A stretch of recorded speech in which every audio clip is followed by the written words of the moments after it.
Vous nous présenter votre organisation, le mouvement arménien, ainsi que ses objectifs en France et pour l'Arménie, s'il vous plaît. Le mouvement arménien a été créé en 2021. C'est un mouvement qui a été issu de la guerre de 44 jours, où nous avons été actifs avec les mouvements spontanés.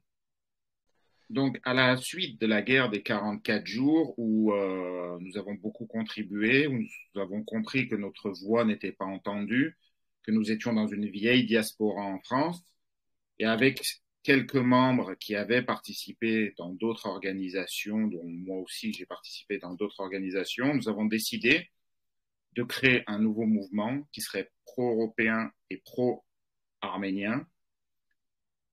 À la suite de notre création, un mois à peine après la création, nous avons été reçus par le directeur cabinet du président de la République, M. Emmanuel Macron, et nous avons travaillé avec le ministère des Affaires étrangères françaises sur une convention qui avait pour but de promouvoir l'économie entre l'Arménie et la France.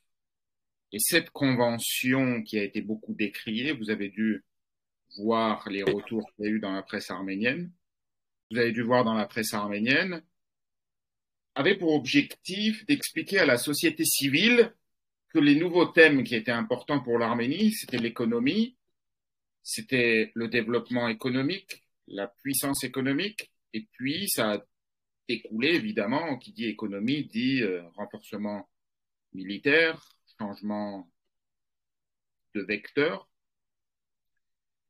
À la suite de ça, les ministères des Affaires étrangères français et arméniens ont signé un document. Puis, il y a eu un document Oui. qui a été signé entre le président de la République Emmanuel Macron et le Premier ministre Nicole Pachinian, qui est sur le thème de l'économie. Donc voilà pour le premier volet. Ça a été le premier projet du mouvement arménien sur le premier mandat, dont j'étais le secrétaire général. J'en suis le président depuis le mois de février dernier, et les objectifs qui ont été fixés par le conseil d'administration sont de travailler sur différents axes que je souhaiterais qu'on discute ce soir. Notamment, le premier axe, c'est l'Arménie dans l'Union européenne, l'Arménie comme centre de gérance globale, quel rôle doit jouer la communauté arménienne, la diaspora arménienne européenne, et évidemment, quel est le projet de la diaspora pour l'Arménie et de l'Arménie vis-à-vis de la diaspora. Donc, sur la question de l'Union européenne, nous avons travaillé avec, et nous travaillons toujours avec les forces extra-parlementaires, les forces démocratiques, ces forces qui ont lancé une collecte de signatures pour organiser un référendum. J'anticipe un petit peu les choses. Oh ouais. En fait, c'est un sujet sur lequel aujourd'hui le monde nous regarde, c'est-à-dire la diaspora, l'Arménie, la population arménienne, la civilisation arménienne se pose la question, où est-ce qu'on en est? Est-ce qu'on est encore l'allié des Russes? Est-ce qu'on a un pied dans l'Union européenne? Cette initiative de référendum a pour objectif de clarifier les choses. Aujourd'hui, nous savons qu'en Moldavie, il va y avoir un référendum pour l'euro-intégration. D'ailleurs, si vous regardez l'actualité aujourd'hui, le gouvernement moldave dénonce des ingérences russes et des achats de votes pour ce référendum. Mais les sondages disent pour la Moldavie que 55% de la population est favorable pour l'Union européenne. Nous savons que pour l'Arménie, les sondages qui ne sont pas forcément dévoilés donnent une population favorable à 81% pour l'Union européenne, qu'il y a un sentiment anti-russe qui est très important en Arménie et que aujourd'hui, nous sommes toujours les alliés de la Russie. Nous sommes encore membres de l'OTSC, même si la participation a été gelée. Nous sommes membres des commissions, on peut dire entre guillemets, économiques, et nous allons participer prochainement au sommet de la BRICS. Donc, ce qui est important pour nous, c'est que la société civile envoie un signal, notamment à l'Occident et à l'Union européenne, disant que qu'est-ce qu'on veut? Est-ce qu'on veut rester l'allié des Russes en ayant une relation avec le monde? Est-ce qu'on veut euh, être membre de l'Union européenne, c'est-à-dire commencer les premières démarches, euh, ou est-ce qu'on veut clairement changer de vecteur? Évidemment que, en fait, la procédure de cette collecte de signatures, à 50 000 signatures, le débat s'impose au Parlement arménien. Au moment où je vous parle, c'est-à-dire un peu plus de 15 jours après le début de cette collecte, nous avons déjà 27 000 signatures. Donc, nous sommes à 55% du premier objectif. Oui. L'objectif de 50 000 signatures doit être fait dans un délai de 60 jours.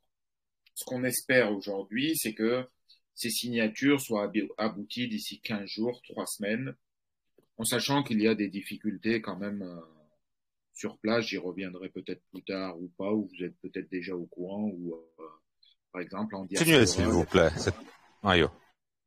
il y a des difficultés en diaspora pour signer, mais ce qui est important, c'est surtout qu'il y ait une mobilisation de la société civile.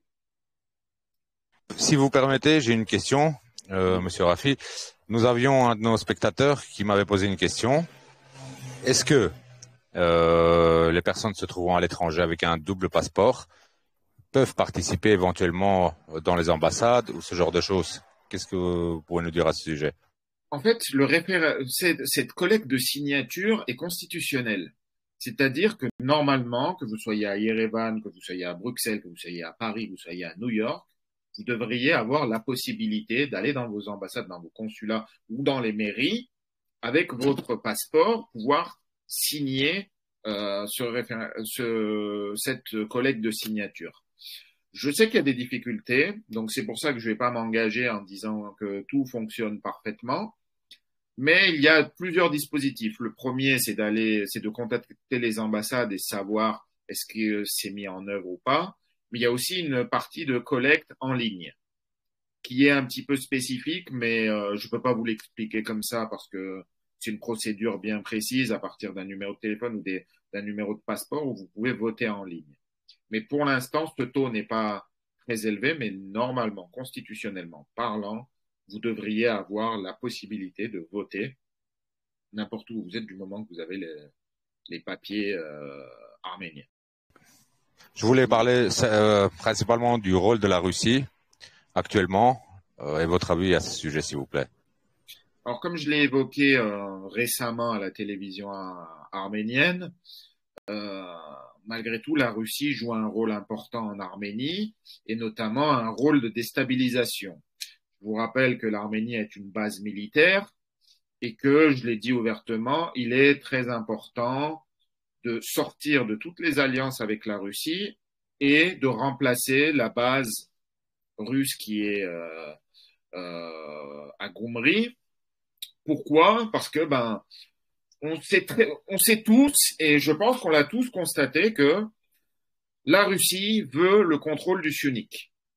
Elle veut le contrôle du Syunik et elle pousse même l'Azerbaïdjan à mettre la pression pour obtenir un couloir extraterritorial, dont je n'aborderai pas le terme aujourd'hui parce que, en réalité, je ne veux pas que ce mot-là soit diffusé. C'est un corridor que vous savez tous, qui commence par Z, et on se demande pourquoi Z. Euh, je ne veux pas l'aborder parce que plus on dit le terme, plus on en fait une réalité. L'objectif de la Russie, en réalité, c'est de tracer une frontière idéologique. C'est de dire, OK, nous allons aller dans un autre monde, il va y avoir un monde multilatéral, mais moi, ma zone, ma frontière, c'est jusqu'à l'Iran. Donc, il pousse l'Azerbaïdjan à passer à l'offensive pour qu'il puisse se positionner comme un médiateur et qu'il puisse prendre le contrôle et pour mettre en application ce point qui est dans l'accord du 9 novembre, c'est-à-dire prendre le contrôle des moyens de communication dans le sionique, chose que les États-Unis, la France et l'Union européenne maintiennent une pression pour que ben, ce secteur soit sous contrôle arménien, ce qui est tout à fait logique, ce qui était convenu à la base. Euh, Aujourd'hui, il y a peu de temps, on a parlé même d'une volonté d'annexion de la part de l'Azerbaïdjan. C'est toujours le cas. Hein. L'Azerbaïdjan menace régulièrement jusqu'à il y a peu de temps. Aujourd'hui, il y a beaucoup d'analystes et même de politiques qui disent qu'ils ont des craintes après la COP 29. Voilà, ça aussi, une des problématiques que je suis obligé de discuter, mais que je n'ai pas envie d'alimenter, parce que voilà, tout ça, c'est une stratégie de l'Azerbaïdjan qui a pour objectif de mener une guerre hybride à l'Arménie, qui le fait déjà depuis la guerre, depuis l'après-guerre, et qui maintient cette pression psychologique sur le peuple arménien et évidemment avec l'Azerbaïdjan, avec la Russie et la Turquie. Donc ces objectifs-là, je pense, voilà, mon message là aujourd'hui dans ce live, c'est premièrement de pas tomber dans ces rhétoriques, parce que plus on dialogue sur ces rhétoriques, plus on en fait une réalité et plus on laisse la possibilité à nos ennemis de pouvoir calibrer leur tactique en se disant bah, la société arménienne a peur, les Arméniens ont peur, nous allons maintenir la pression ou nous allons carrément euh, passer à l'action et ils nous maintiennent dans une forme d'immobilisme. Et c'est ça qui est important dans le référendum, c'est que, je prends un exemple, aujourd'hui Aliyev va sur des sujets où il s'arrête plus, il nous demande de changer la constitution, il nous demande de renvoyer soi-disant de la population qui aurait été déportée. En réalité, tout ça, c'est une rhétorique contre la politique française qui défend le fait que les Arméniens qui ont été chassés de leur terre ancestrale en Artsakh doivent retourner sur leur terre. Pour répondre à cette pression d'une puissance comme la France et de l'Union européenne et même des États-Unis, Aliyev fait des nouvelles revendications. Mais il ne faut pas que nous tombions dans ce jeu-là. En réalité, il est inacceptable qu'en 2023, des Arméniens ont été chassés de leur terre, il y a eu une épuration ethnique et on leur a retiré leur maison. Pour certains, ces territoires, ils les avaient même avant que l'Arménie soit indépendante, avant même que l'Azerbaïdjan soit indépendante, avant même que l'Artsakh soit autonome, ils étaient déjà là. Pour une partie de la population, certains sont nés sur ces territoires, leurs maisons étaient là avant même que l'on parle de découpage par Staline ou l'explosion de l'Union soviétique. Donc aujourd'hui, on ne peut pas laisser passer un sujet aussi important. Des personnes ont été chassées de leur maison parce qu'ils avaient une appartenance ethnique. J'ai une petite question, excusez-moi de vous couper. Est-ce que vous avez actuellement, avec les signatures, pour le référendum, ce genre de choses, vous avez des blocages à niveau arménien, dans la politique arménienne? Est-ce qu'il y a des gens qui vous bloquent pour faire ça? Écoutez, moi, je suis pas sur le terrain. Je suis en diaspora, je suis en France. J'ai initié l'idée avec les forces démocratiques qui travaillent sur le terrain tous les jours, qui me rapportent qu'il y a des soucis avec les ouvertures, les horaires. Dans certains villages, il y a même pas, les maires ne jouent même pas le rôle, ils ne respectent même pas la Constitution ou ne laissent même pas la Je parle possibilité. plus de l'opposition, si vous permettez, plus de l'opposition. Qu'est-ce qu'ils en pensent en fait? C'était ça ma question réellement. Alors, que ce soit l'opposition ou même la majorité, ce que j'ai envie de dire, il y a aussi quand même un blackout médiatique. C'est-à-dire, si on regarde, je prends l'exemple d'hier où l'opposition fait une manifestation devant la télé publique, alors qu'il y avait à peine 2000 personnes sur la place de la République et qu'ils obtiennent un temps d'antenne pour raconter complètement n'importe quoi à la télé. on a quand même 27 000 signatures et nous ne sommes pas sur les chaînes de télé publiques. Au niveau de la propagande et des chaînes de télévision et d'information gouvernementale, on n'a pas la visibilité qu'on aimerait obtenir. Ensuite, concernant l'opposition, évidemment qu'il y a des tentatives de déstabilisation. Il y a par exemple, il y a une semaine avant qu'on annonce les premiers chiffres de 25 000 signatures qu'on avait déjà vendredi, 2 jours avant, la presse d'opposition annonçait que c'était un flop total, qu'il y avait à peine 3 000 signatures, alors qu'on était déjà à 22 000 à ce moment-là. Donc il y a de la désinformation. Est-ce qu'il y a de la crainte au moment où je vous parle? Je sais pas. Je me pense que oui. Le fait que les mouvements d'opposition soient relancés dans ce timing après les déclarations de Zarakova concernant le retrait de l'Arménie de l'OTSC, je me doute que tous ces événements qui surgissent ont forcément un lien avec cette pétition qui fait du bruit. Je rappelle quand même 27 000 signatures en 15 jours. C'est déjà un très bon lancement. C'est vrai. Centre de gérance globale dans le Caucase. Pouvez-vous rentrer dans les détails, s'il vous plaît? Donc, en fait, les Arméniens doivent comprendre qui ils sont, de quelle civilisation ils sont issus. Je rappelle que nous sommes issus de Haïg Nahabet, de l'idéologie de Haïg Nahabet et du christianisme aussi, et que aujourd'hui, en fait, nous sommes dans un tournant. Le tournant consiste que le centre du monde aujourd'hui se situe en Arménie, que c'est un enjeu civilisationnel et c'est un enjeu prioritairement idéologique. Nous voyons clairement que nous sommes le portal entre les deux mondes. Nous sommes la porte d'entrée entre le monde démocratique et le monde totalitaire, et que nous avons un rôle à jouer dans le Caucase. Notre rôle est de propager l'idéologie libertaire, démocratique, que nous avons dans notre ADN. C'est une idéologie que nous avons depuis plus de 5000 ans.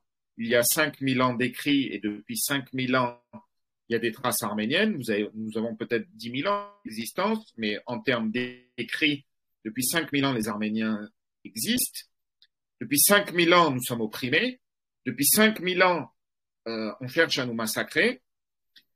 Et aujourd'hui, nous avons une possibilité de jouer un rôle de centre de gérance, parce que dans le multilatéralisme, il y aura des décentralisations, et nous sommes la civilisation la plus démocratique du Caucase. Les enjeux aujourd'hui sont de promouvoir la démocratie. Je l'ai dit dans la précédente interview à la télé arménienne, notre atout principal, c'est notre force démocratique. L'Arménie est située au carrefour entre l'Europe et l'Asie. Elle possède une histoire riche et complexe, marquée par des défis géopolitiques et des opportunités stratégiques uniques. Nous jouons un rôle crucial dans les dynamiques globales. Le potentiel de l'Arménie à émerger en tant que centre de gérance globale du Caucase devient de plus en plus évident. Cette perspective est particulièrement pertinente dans un contexte où des nouvelles alliances avec des puissances mondiales telles que l'Inde, l'Iran, la France, l'Union européenne et les États-Unis sont en cours de discussion et elles sont même très avancées. Ces partenariats promettent de transformer l'Arménie non seulement en un acteur clé de la stabilité régionale et mondiale, mais aussi de faire de l'Arménie un hub de développement économique, technologique et même culturel. Aujourd'hui, dans ce contexte, ce qu'il faut voir, c'est l'aspect global. L'Arménie, pour beaucoup, c'est un pion dans un échiquier, mais nous voyons que dans les différentes crises actuellement mondiales, qu'il y a l'enjeu écologique, énergétique, mais aussi idéologique. Et dans ces enjeux-là, il y a une volonté de l'Occident de stabiliser ce qu'on va appeler cette zone du Caucase, mais on peut aller plus loin, de l'Eurasie. Nous avons des mondes ouverts. Les États-Unis, c'est un monde ouvert dans lequel les États, entre eux, ne se font pas la guerre. L'Union européenne est un monde ouvert dans lequel les États ont chacun leur identité, mais ne se font pas la guerre entre eux. Ils sont en guerre contre la Russie aujourd'hui.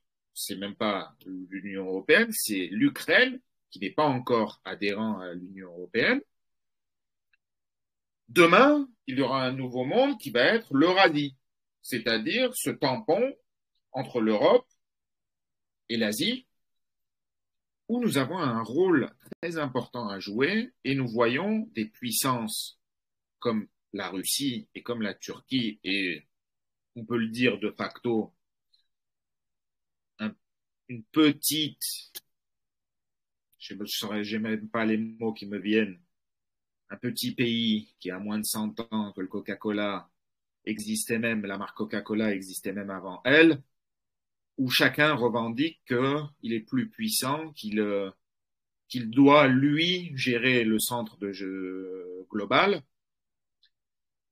et qu'en vérité, nous avons aujourd'hui des opportunités que nous devons saisir, des opportunités qui, à 100 ans, hélas, ont conduit au génocide. Il y a 100 ans aussi, nous avions ces possibilités. Nous les avons encore aujourd'hui, 100 ans après. Mais je comprends aussi que nous avons la crainte de ne pas tomber exactement dans le même piège qui a été il y a 100 ans en arrière. Je rappelle quand même que aujourd'hui on a la question du Sionique. Je rappelle que 100 ans avant, Karekin Nechde était envoyé par le premier centre de gérance globale, qui était l'Allemagne à l'époque. Aujourd'hui, les pôles de gérance ont changé. Aujourd'hui, le premier pôle, c'est les États-Unis, avec ce qu'on appelle États-Unis UK-UE, donc les États-Unis, l'Angleterre, l'Union européenne, qui est le premier pôle de gérance globale. Le deuxième pôle de gérance globale, c'est la Russie. Demain, dans le multilatéralisme, il y aura d'autres pôles décentralisés, mais aujourd'hui, le contexte est celui-là. Et la Russie, voyant que l'Arménie, la civilisation arménienne, sort de sa sphère d'influence, et d'ailleurs, on le voit, jamais un pays comme la France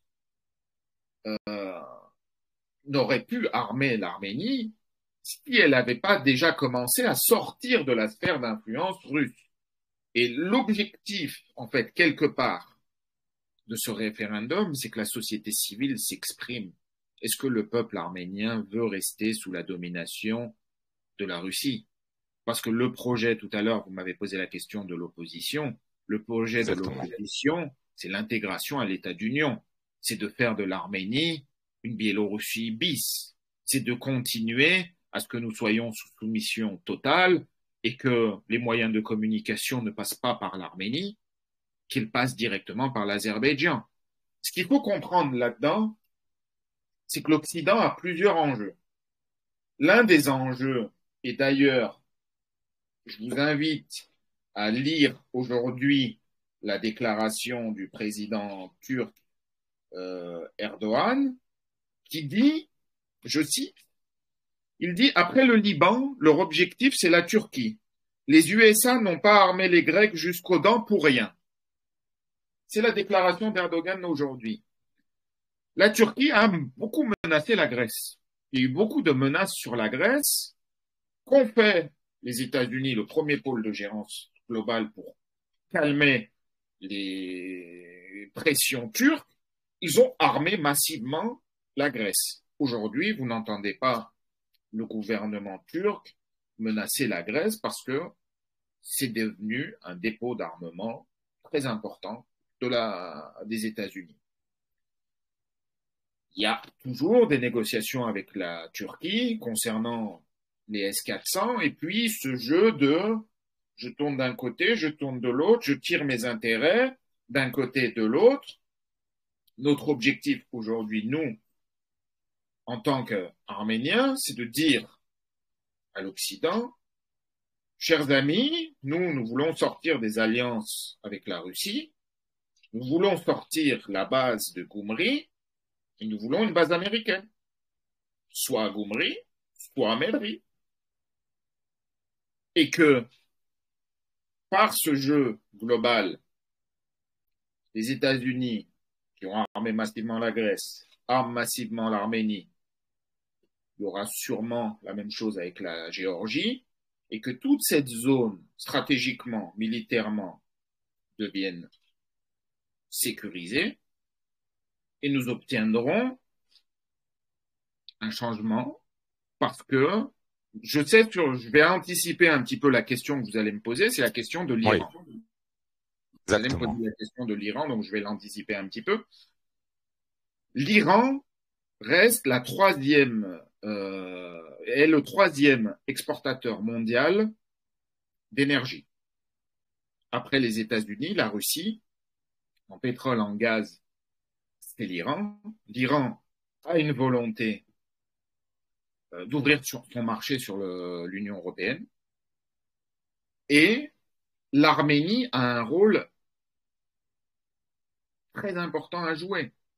Quand je vous ai dit tout à l'heure, c'est un portal entre les deux mondes, l'Arménie, son rôle civilisationnel, c'est de propager la démocratie. Donc, je ne dis pas que demain, l'Iran sera une démocratie comme la France, comme les États-Unis, mais pour faire les réformes démocratiques nécessaires pour qu'ils puissent ouvrir leur marché sur l'Union européenne, son meilleur allié, c'est l'Arménie.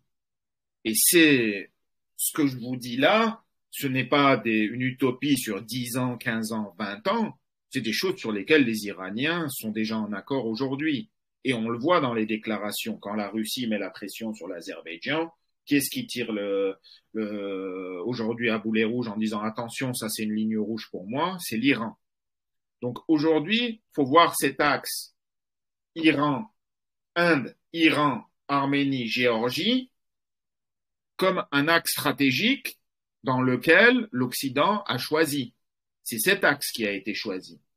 Évidemment qu'il y a d'autres enjeux qui rentrent en compte. Je vais pas trop me dévier là-dessus, mais on y voit évidemment que il y a aussi un objectif finalement euh, dans l'équilibre mondial de faire monter l'Inde.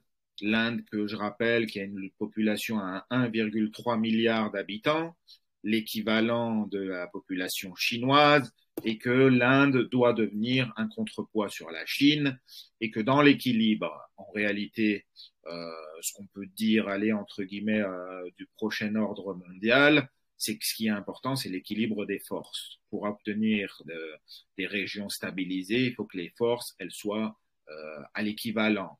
Donc, prenons en compte un petit peu la carte.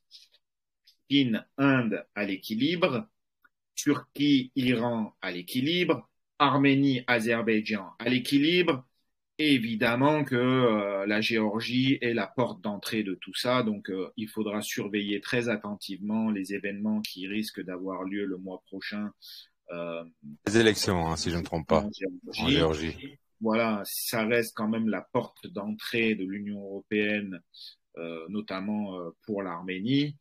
Donc c'est voilà, dans les enjeux, ces 2 mois qui arrivent sont très importants, sont cruciaux sur 3 thèmes. Le premier thème, c'est les élections en Géorgie.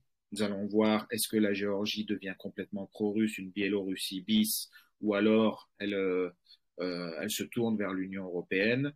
Le deuxième point, ça concerne les élections américaines qui sont scrutées comme un changement, ça peut être un changement massif ou exceptionnel si Donald Trump passe.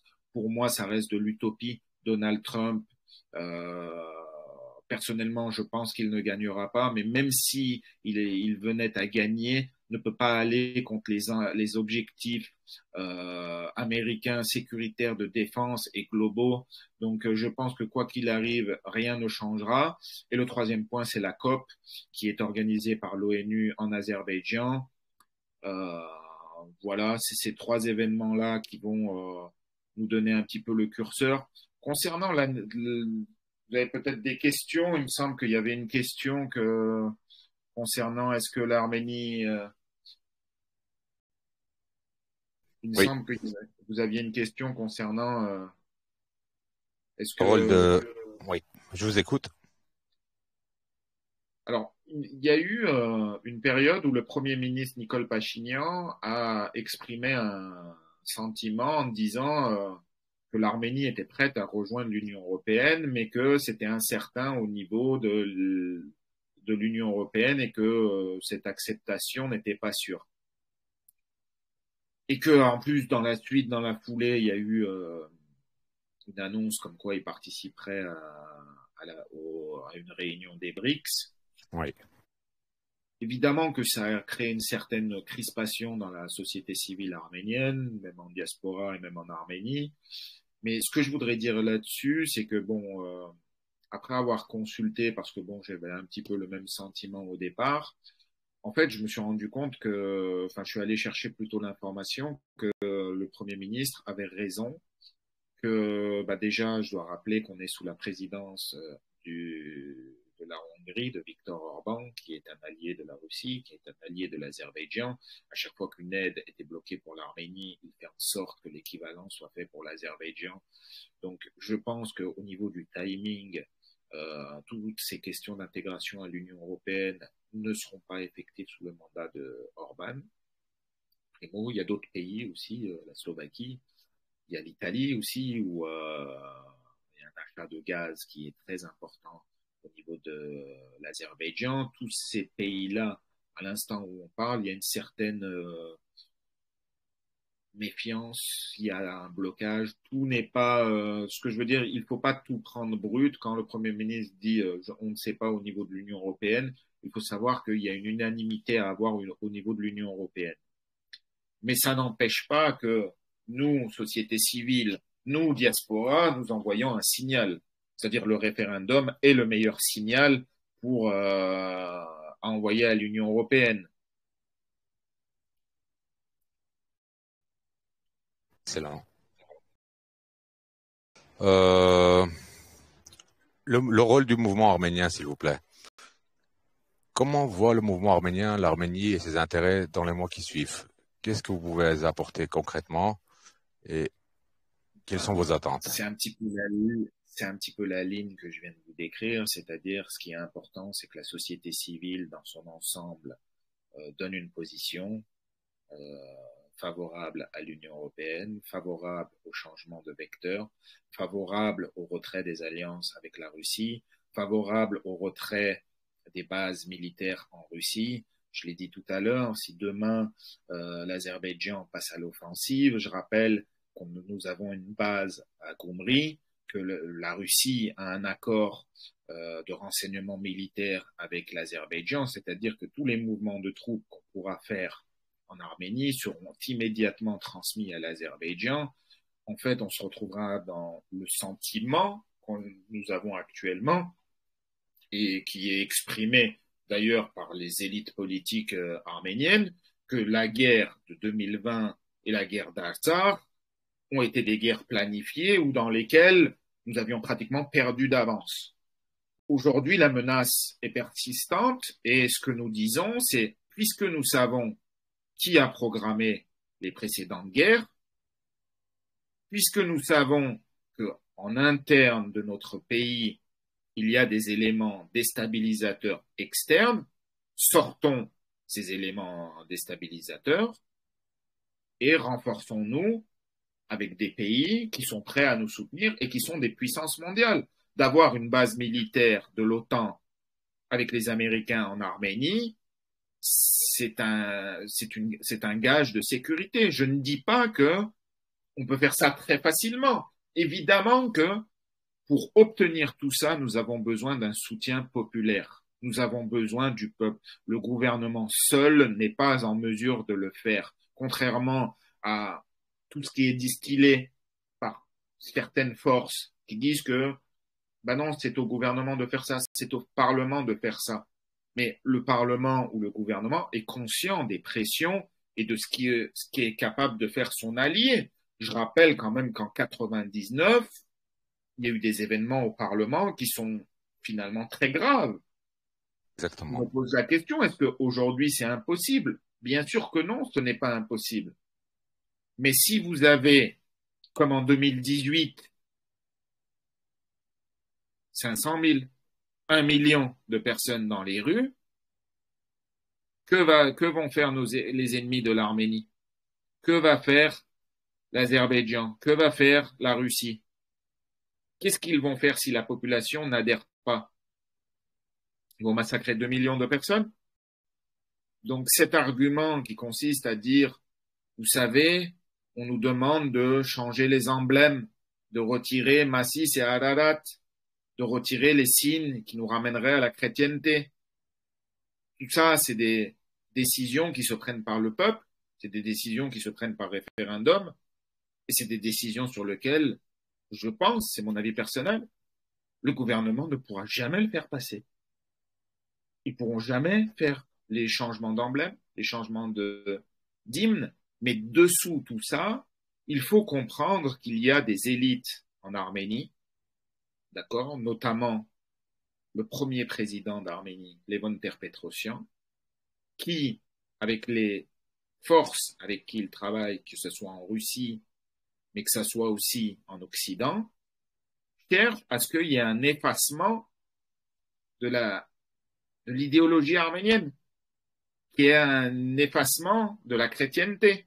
Aujourd'hui, quand on voit les actes de l'opposition, d'accord, ils affaiblissent la chrétienté en envoyant un pazan, un Bien archevêque, sûr.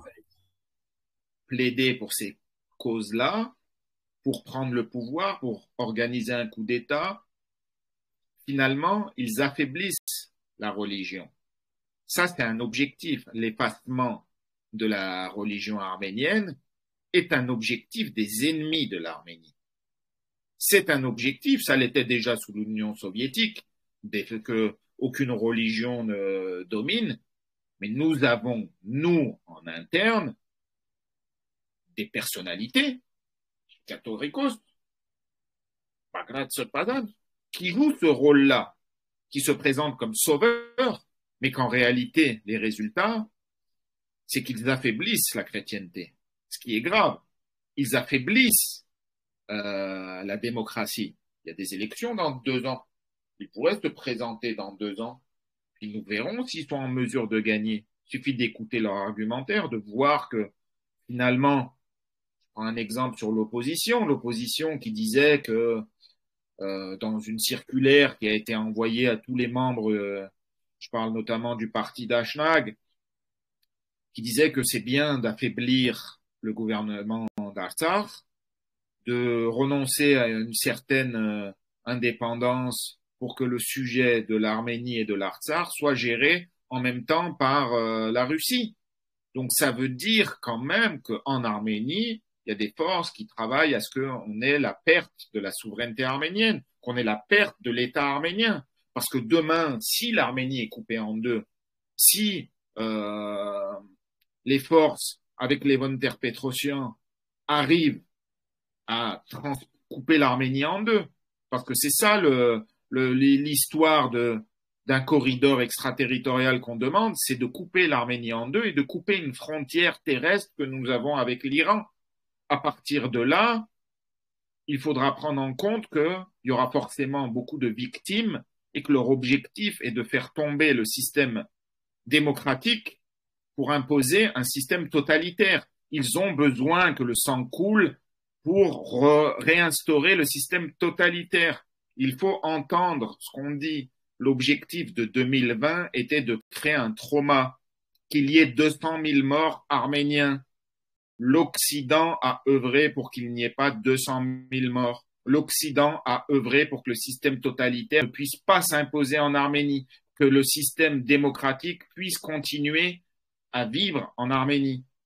Ça, c'est des réalités, c'est des choses sur lesquelles ça n'a pas changé, les objectifs n'ont pas changé. Ils ont besoin de réinstaurer le système totalitaire.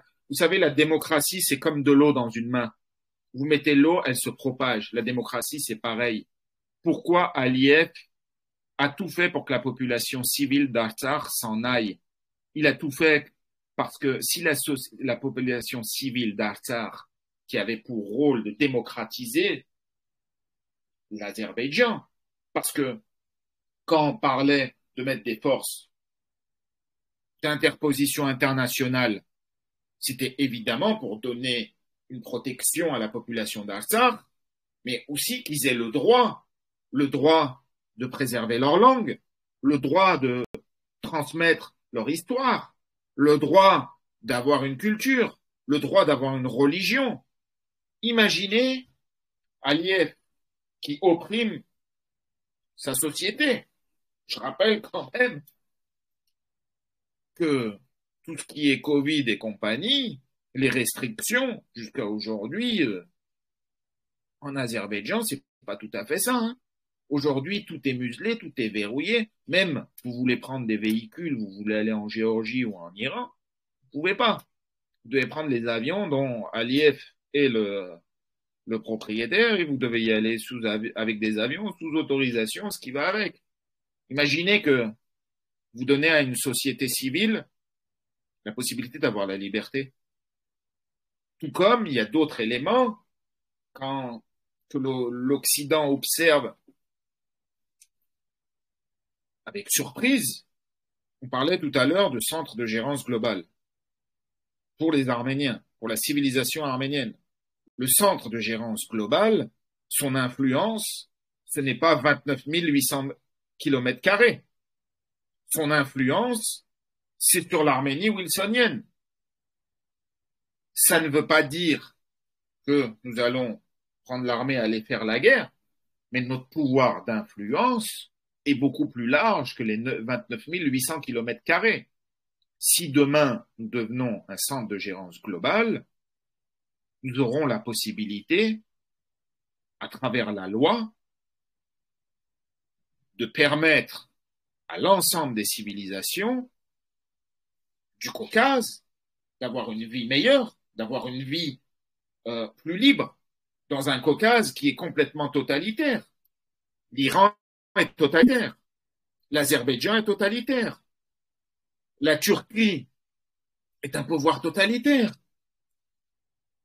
Au moment où on parle, la Géorgie est sur la voie d'un gouvernement totalitaire. Donc voilà quels sont les enjeux que nous avons aujourd'hui et pourquoi l'Arménie et les Arméniens, la civilisation arménienne est la meilleure est la civilisation qui a le plus d'atouts. Nous sommes un peuple pacifique. Nous sommes capables de pacifier les deux mondes, c'est-à-dire le monde démocratique et le monde totalitaire, tout comme nous sommes capables de pacifier avec l'Iran, nous sommes capables de pacifier même jusqu'à Jérusalem, les problèmes qu'il y a actuellement. Nous avons cette capacité et nous l'avons toujours eu. Maintenant, c'est nous les Arméniens, est-ce que nous savons qui nous sommes? Est-ce que nous acceptons ce rôle qu'on nous propose? Est-ce que nous saisissons cette occasion? Je vous remercie. Je vous remercie infiniment, Monsieur Papazian, pour ce soir. Ուրեմն Ժորժը խոսքը վիզայի ազատականացման մասին է, հիմա ես դա հայերեն ֆրանսերեն թարգմանեմ. Monsieur c'est pour est-ce que vous avez des mises à jour sur la libéralisation du régime des visas avec l'Arménie, s'il vous plaît? Car c'est J'ai très vu très passer important. l'information qu'ils sont en train de travailler pour la libéralisation des visas. J'ai pas le détail. Ça a été annoncé au Parlement par le Premier ministre, il me semble. C'est une première étape, c'est une bonne chose. C'est ce qu'ils appellent au fur et à mesure les étapes. C'est pas une intégration, mais ce que je veux dire, ce qu'il faut comprendre, c'est que c'est pas parce que ce référendum va avoir lieu que 10 jours après, ou un mois, ou 2, ou un an après, on va rentrer dans l'Union européenne. C'est le processus d'intégration à l'Union européenne, il est long. Il y a de mémoire 33 chapitres. Il y a des réformes à faire. Je prends par exemple le cas de la Turquie. La Turquie, ça fait 30 ans qu'ils essayent de rentrer et que c'est pas toujours pas le cas. Mais pour autant, La Turquie a quand même tous les avantages de l'Union européenne sans être dans l'Union européenne. Nous, notre rôle aujourd'hui, c'est d'impulser tout ça pour obtenir le maximum. Quand vous dites tout à l'heure la libéralisation des visas, c'est une première étape, c'est un premier gain qu'on obtient. Plus on donnera des signes vers l'Europe, plus on obtiendra, que ce soit, je l'ai dit tout à l'heure sur la question de la gérance globale, euh, c'est des questions économiques, commerciales, les projets d'infrastructure. Dommage que vous me le posiez maintenant et qu'on ne l'a pas dit avant, mais la route qui va relier l'Inde à la Géorgie, les infrastructures qui vont traverser toute l'Arménie, c'est quand même financé par le FMI, la Banque mondiale et la Banque européenne. Tout ça, vous pouvez le vérifier. C'est déjà, il y a 1,2 milliard qui va être débloqué pour ce projet. C'est dans les objectifs. C'est des choses qui vont être bénéfiques à l'Arménie, qui vont rapporter 250 millions de dollars ou d'euros par an. C'est des choses, c'est des projets d'infrastructure qui vont être payés par ces structures-là. Donc c'est pour ça qu'il faut qu'on soit à la hauteur. Il faut qu'on évolue sur les projets technologiques, éducatifs. Là aujourd'hui, oui, c'était hier. Il y a eu un rendez-vous entre le président de la République, Emmanuel Macron, et le Premier ministre. Les questions d'intelligence artificielle, les questions éducatives, comment améliorer l'éducation par l'intelligence artificielle ont été abordées. Donc, on a déjà amorcé ce pas vers l'Arménie dans un centre de gérance globale. Maintenant, il faut qu'on saisisse l'occasion et qu'il faut qu'on comprenne l'enjeu. Pourquoi on a cette pression? Ce n'est pas uniquement dans ce qu'on nous renferme en disant le panturquisme, c'est les chrétiens contre les musulmans. Ces choses-là simplistes, ce n'est pas que ça. Les enjeux, ils sont bien plus importants. Et ce qu'on a j'ai envie de dire, à gagner dans cette lutte idéologique, c'est aussi quelque part une justice. Parce que si demain nous arrivons à faire de l'Arménie un pays puissant, un pays qui compte, un pays qui a un centre de gérance, un pays qui est capable de gouverner toute une zone, c'est réparer ce qu'il y a eu il y a 100 ans. Il va falloir qu'on ait ces processus de réparation. C'est pour ça que tout à l'heure, quand je vous disais 28 000 mètres, 29 km 800 kilomètres carrés, non, l'influence de l'Arménie pourra être quasiment sur toute l'Eurasie. Elle pourra être même sur le monde si elle pacifie, si elle arrive à se situer entre ces deux zones et à calmer cette tension internationale qu'il y a. Est-ce qu'il y a une autre... Est-ce que j'ai répondu à votre question? J'ai fait un peu plus long, mais Ça va, merci beaucoup. Merci beaucoup. Et dernière question de ma part, quel avenir pour l'Arménie, s'il vous plaît? Georgian Harsem Inch Apagaya Spasum Hayastani. Merci beaucoup. l'avenir de l'Arménie, il est entre les mains du peuple arménien. C'est-à-dire, est-ce que on se considère comme une civilisation ancienne, forte, puissante, et qui est capable d'avoir un projet dans lequel on se verra dans 50 ans, dans 100 ans, et qu'on est capable de se dire, ben, en fait, ça fait 5000 ans qu'on essaye de nous supprimer, ça fait 5000 ans qu'on est toujours là. Partout dans le monde, les Arméniens, dans toutes les structures mondiales, que ça soit du plus petit métier à la plus grande fonction, nous avons des Arméniens qui réussissent. Pourquoi de partout on réussit aux États-Unis, en Europe, en Russie, au Moyen-Orient, de partout on réussit, mais pourquoi pour l'Arménie on n'y arrive pas? Pourquoi on ne s'inspire pas d'autres civilisations comme Israël par exemple, où leur terre est leur projet numéro un? Pourquoi on n'arrive pas à faire ça quand on aura surmonté cette réticence qu'on a? Et allez, je vais essayer de le dire poliment, mais on a une sorte aussi quelque part de schizophrénie. On arrive à être très bon quand on est, je prends un exemple, dans la sphère française ou dans la sphère américaine ou même dans la sphère russe, on arrive à être excellent dans ce qu'on fait. Et du moment qu'on rentre dans la sphère arménienne, on dirait qu'on est dans un autre monde. C'est-à-dire qu'on arrive à montrer le meilleur aux autres, mais quand on est entre nous, on arrive à faire le pire. C'est ça, c'est cette limite qu'il faut casser et dire, bah voilà, le meilleur, il faut qu'il soit de partout et notre priorité, c'est pour l'Arménie. Donc, si vous me posez, pour répondre à votre question, moi, je fais le choix du meilleur. Le choix du meilleur, c'est de sortir de la domination.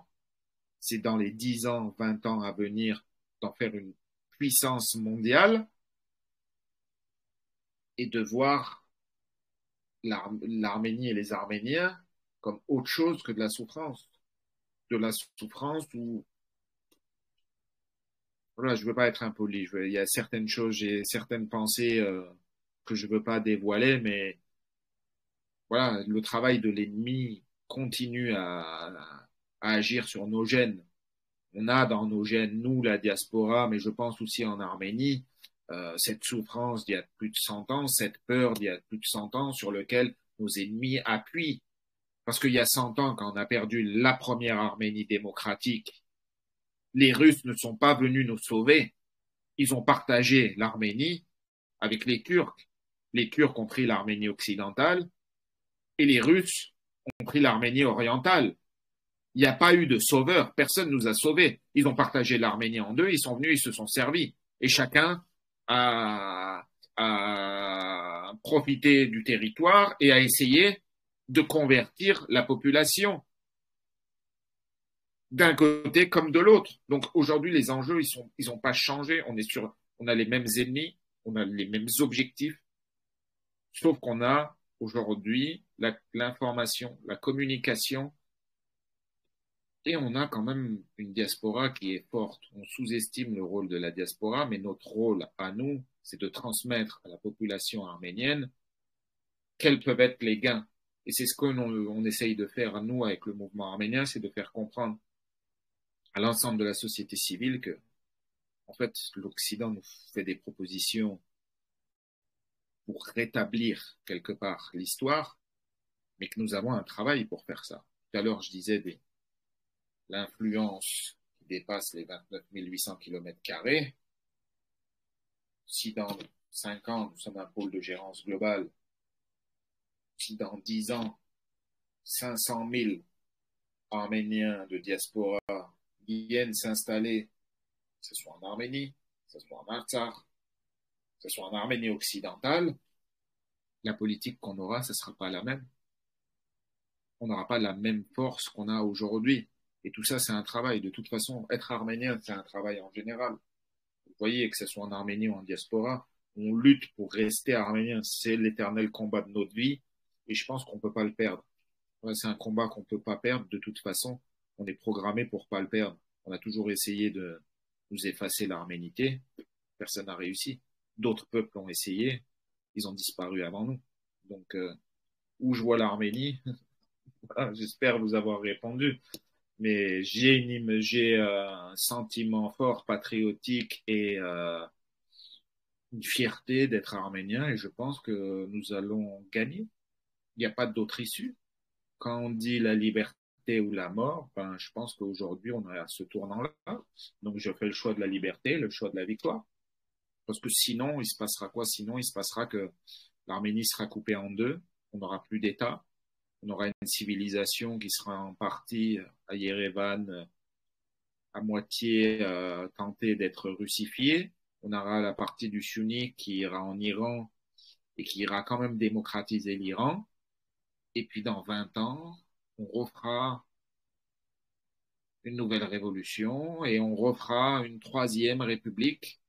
Et c'est ça que nos ennemis n'ont pas compris, c'est que si on a fait une première république, si on en a fait une deuxième, même si maintenant on nous retire le troisième, on nous retire aujourd'hui l'État, quoi qu'il arrive, on refera une troisième fois. C'est comme ça, c'est dans notre ADN.